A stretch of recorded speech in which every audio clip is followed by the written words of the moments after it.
You know, it's crazy. You know, we had the PSN outage. Your boy Bit went off on the whole Resistance situation because, you know, I'm a big Resistance fan. It is a big part of why, you know, the PS3 gen was so great. It was a fantastic game that just was oozing creativity and innovation. Well, ladies and gentlemen, you know, there's another game that fit that mold that came out last generation with the PlayStation 4, and that is the game you're seeing on the screen. That is the Order 1886. This game came out 10 years ago, and still people talk about it. Still people are interested in it. Still people think that this game needs another shot, and this game has all the potential to be more. I've always looked at the Order 1886 as Sony's legit counter to the one and only Gears of War. I absolutely thought, and I always will look at it as a complete counter to that. Unfortunately, Sony did not see the Order as the same way a lot of us saw it, and it's definitely apparent. Now, there was an interview that happened courtesy of MinMax. He had the co-founder of Ready at Dawn on his show. It was a really, really good interview. He talked about his, obviously his career. He talked about Ready at Dawn all the way to its eventual closing because it was purchased by Meta after they were forced to make VR titles after Sony rejected the sequel. So without further ado, we're going to go into the dark truth, the history, and why the Order 1886 launched the way it did, but also why the Order 1886 will never get a sequel, or never got a sequel, excuse me, and why the team paid the ultimate price for it. So, in an interview with MinMax, he goes over in terms of, like, you know, one of the biggest things that affected this in terms of Sony saying yes or no was Metacritic scores. But here's the thing. Before we get tied up on Metacritic scores, I want you to understand something about Ready at Dawn and their history. Ready at Dawn had a really good track record going into the Order 1886.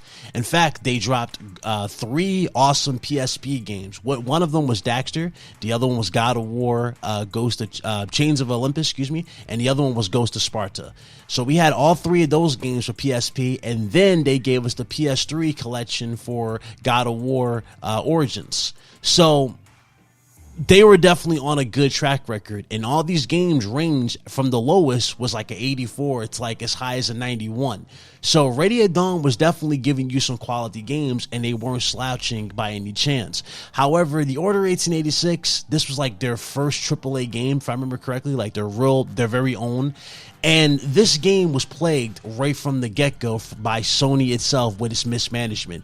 You see, basically, from what Andrea Pacino told us, who was the co-founder, basically Pacino flat out said that, Sony, we need another year for this game in order to give you guys our true vision and the true finished product for the Order 1886.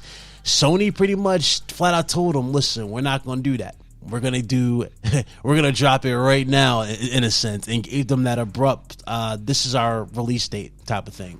So in the midst of that, there was a lot of content from the Order 1886 that was cut.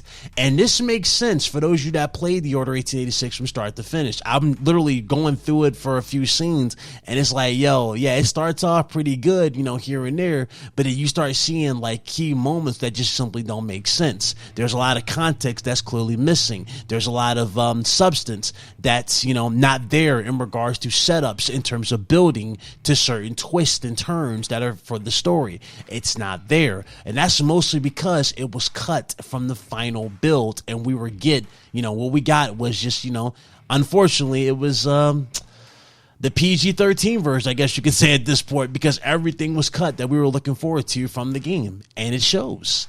Now, he was questioned about the Metacritic scores, and this is what he had to say in regards to how that impacted the game. So let's start with that.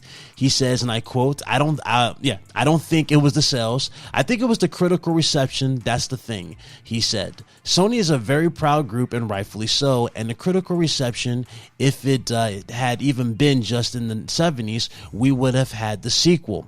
I'm convinced just a few points more, and it would have been okay.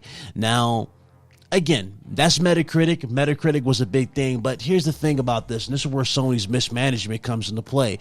If you really cared about Metacritic scores, you would have given this game a full-on year. I get it. PlayStation 4 didn't have a whole lot at the start of the generation, but again, It's okay to wait. Like, PlayStation gamers are fine with waiting for a quality game rather than a rush game. It would have made more sense for you to give the Order 1886 another year so they can give you the full context to scenes, the full context to gameplay, everything in that nature. We could have got the full finished product, and then that right there would have resonated more with critics. And guess what, Sony? You would have been on probably Order 1886 Part 3 by now.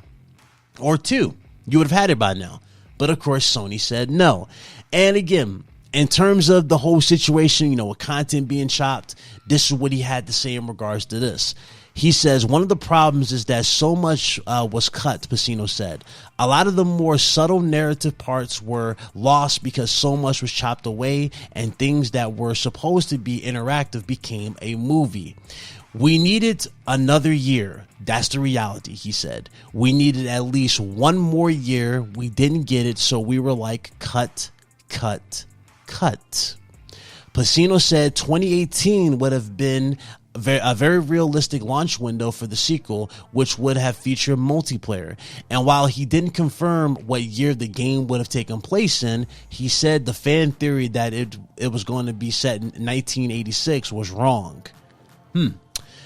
Listen,